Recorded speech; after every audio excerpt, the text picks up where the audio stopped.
Well, hello, everyone. I'm Chris Thomas. I'm Laura Painter. Happy Friday. Thanks for joining us on the ABC10 app. Yeah, happening right now. Protesters are gathering at the Cesar Chavez Plaza in Sacramento with an ICE out of everywhere message. And they say they are standing in solidarity with the Minnesota shutdown happening today. ABC10's Roxanne Elias joins us live from Cesar Chavez Plaza right now.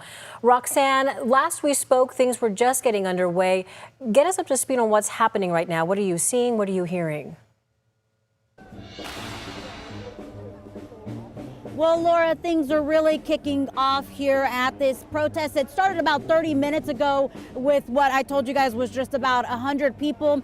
Now there are about several hundred people here that you can see behind me carrying their signs. And it's something different that I've never seen at one of these protests, but someone's actually passing out bracelets saying abolish ICE and other messages that they have out there for ICE and immigration. Now you can take a look at just how many people have gathered here behind me despite the cold temperatures. Many of them say they're here with the common goal of supporting immigrants in our country. Now protesters say this rally is in solidarity with hundreds of Minnesota businesses that are expected to close today for an economic shutdown to protest ICE. More than 700 businesses are expected to participate in this strike, and they're also urging people in Minnesota to avoid shopping and, if possible, to stay at home from work. The strike was organized by local faith leaders and unions calling for the economic blackout. Now, here out you could see some of the people saying with their signs, caution ICE, abolish ICE, some with a little bit more of a tender message saying that they stand with Minneapolis as they go through everything they're going through.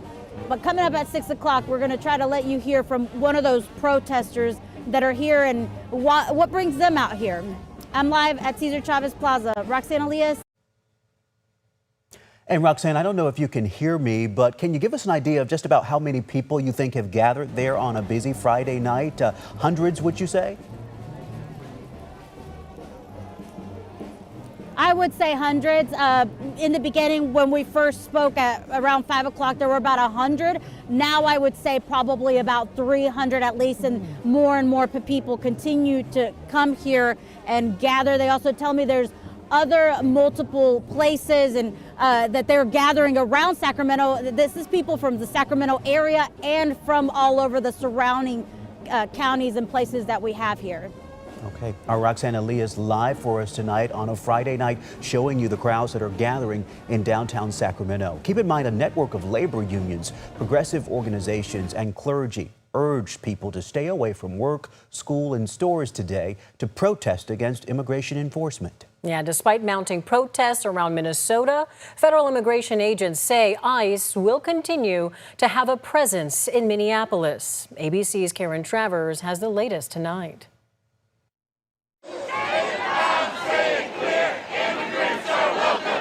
Braving sub-zero weather today, demonstrators taking to the streets, protesting the federal immigration crackdown in Minnesota. Why was it so important for you to be out here today? This isn't the world I want to live in. The march in Minneapolis punctuating a day of protest. Community organizers say 700 businesses shut down across the state today. A general strike calling for ICE to get out of Minnesota.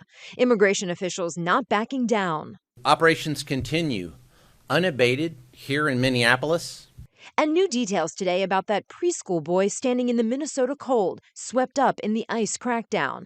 Immigration officials now say the 5-year-old boy detained with his father were both sent to a facility in Texas. Witnesses say multiple people, including the boy's mother, had urged ICE agents to let him stay in Minnesota. Border Patrol Commander Greg Bovino calls news reports about the boy a false narrative. I will say unequivocally that we are experts in dealing with children. Let me say that again, experts in dealing with children.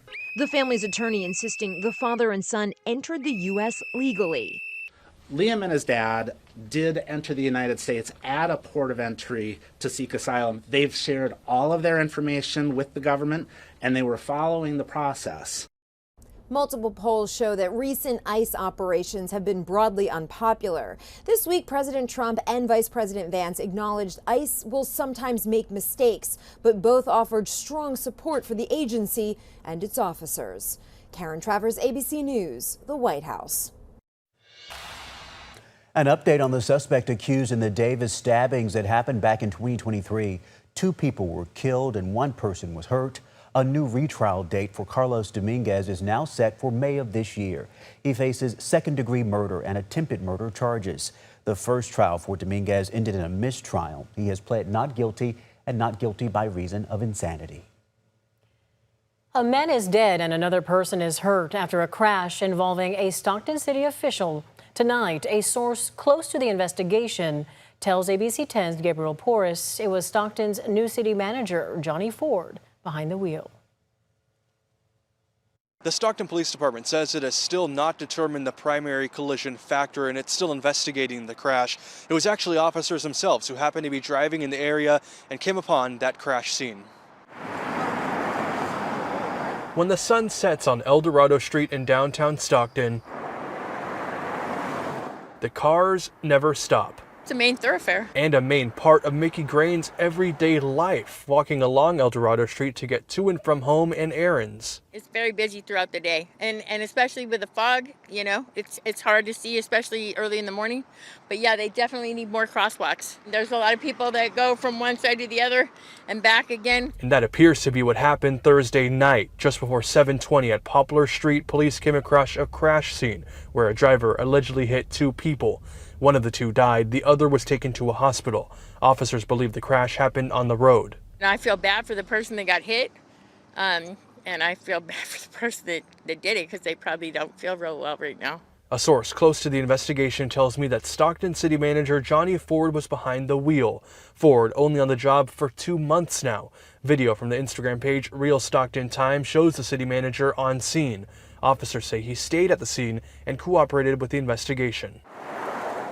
In a statement, Stockton's mayor said the city extends its concern to all individuals involved and their loved ones. We're not perfect. We all make mistakes. But those who walk the busy streets of downtown don't want any more. I wish they would make it safer somehow for everyone. Lighting would be great. I usually walk in the street because there's more lighting for the cars than there is for the pedestrians. They definitely need to input more crosswalks. Just slow down. Police today told me the other pedestrian is a 68-year-old man, that he is doing well and is expected to survive. In Stockton, Gabriel Porras, ABC 10. Gabriel, thank you. At this point, police say DUI does not appear to be a factor in the crash. Neither the city of Stockton nor the city manager's office have released statements at this time. Coming up, the U.S. has split from the World Health Organization. What this means for global health relations moving forward. But first, the long-awaited Costco in West Roseville is now open. We hear from the mayor on the city's growth next.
It's been the talk of the town. The West Roseville Costco opens its doors today. And on Friday at that. Yeah, perfect timing. After people waited in line, lining up as early as yesterday morning, the wait is now over. ABC 10's Marcus Allen was there. Take a look.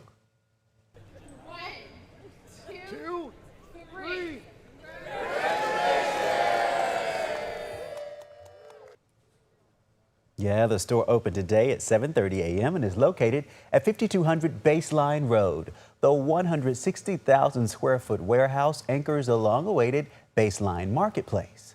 The mayor says Roseville's population has ballooned to more than 200,000 and attributes the city's growth to its great schools, employment opportunities, quality of life, and great retail centers like this new one.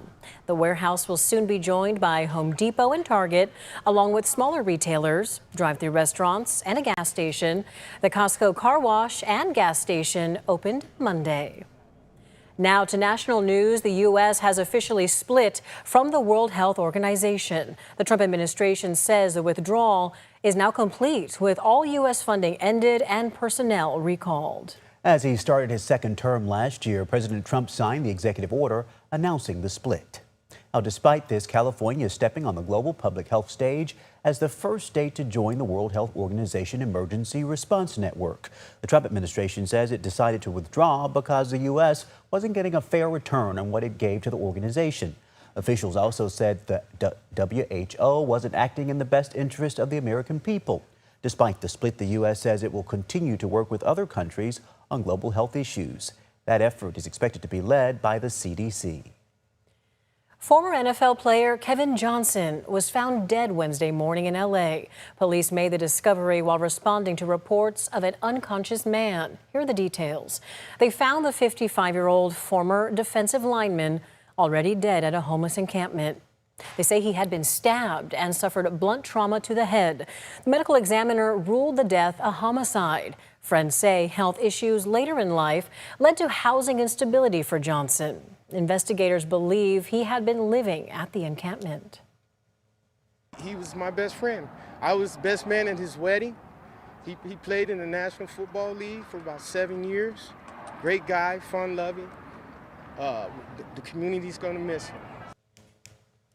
Johnson played for the Philadelphia Eagles and Oakland Raiders in the late 1990s. He was an LA native.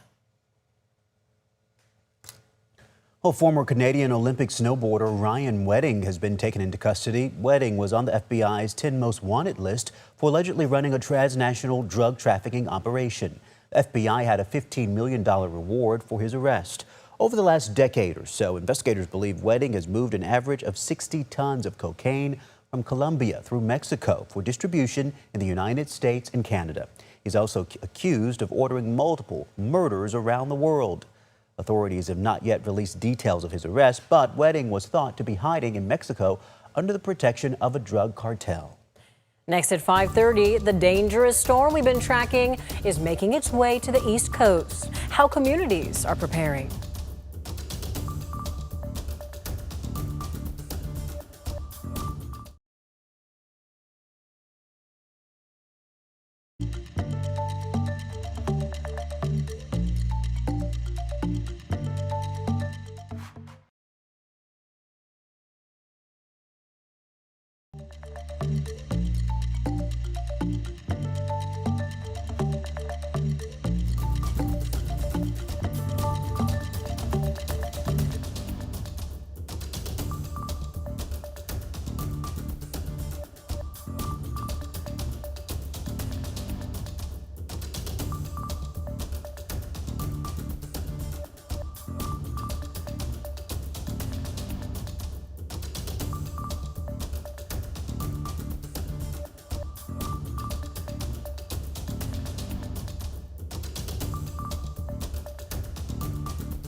Let's look at the latest conditions now as a dangerous winter storm starts to make its way from New Mexico to the East Coast. ABC's Jim Ryan is in Texas, a state that's expected to be hit hard over the weekend.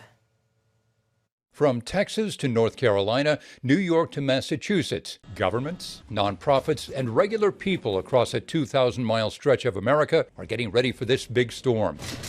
In Austin, store shelves have been picked clean. Saw an Instagram thing where people were going through grocery stores and swiping everything off the shelf because we do go a little crazy because we're spoiled with good weather. 1,700 miles away in New York City, a line outside this Trader Joe's as people try to grab the essentials. New York Governor Kathy Hochul worries about people with no place to go as temperatures plunge below freezing. What am I worried about? Frostbite. We have to get people indoors, and we're working closely with Code Blue and working with our local county governments on that issue as well.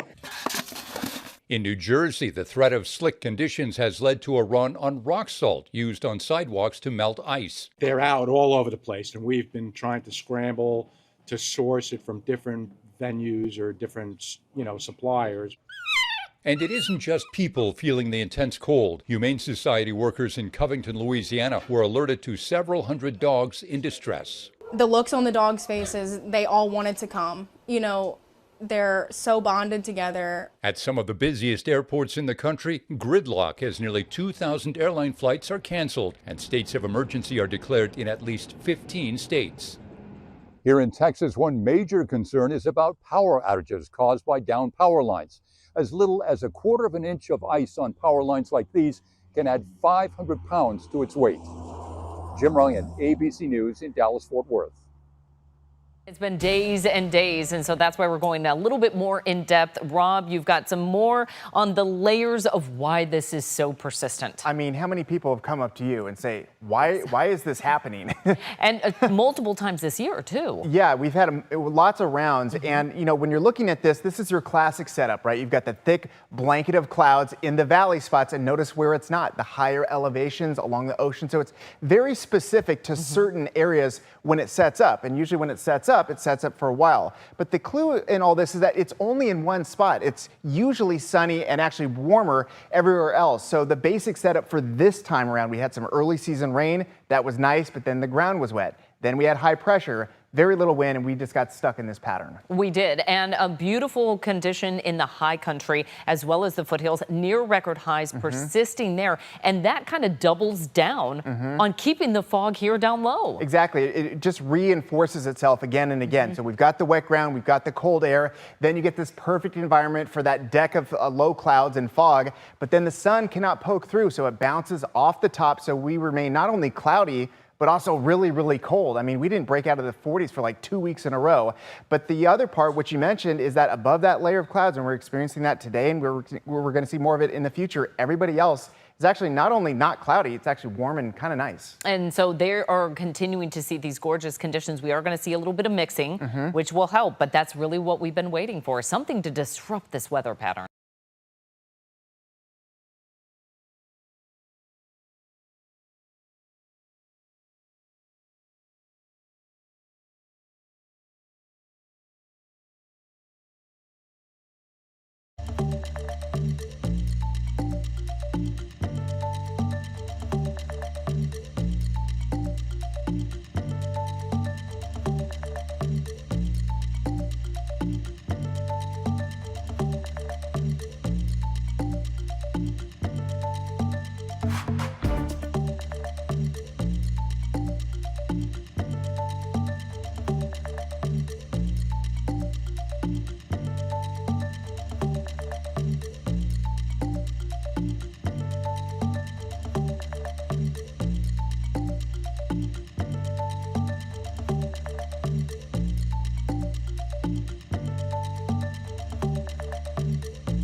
Coming up, new tonight on the news at 6. Before you ask ChatGPT about your health, think twice. A new study finds AI chatbots can confidently get medical info wrong. Coming up at 6, what researchers discovered and what you should do before you trust it.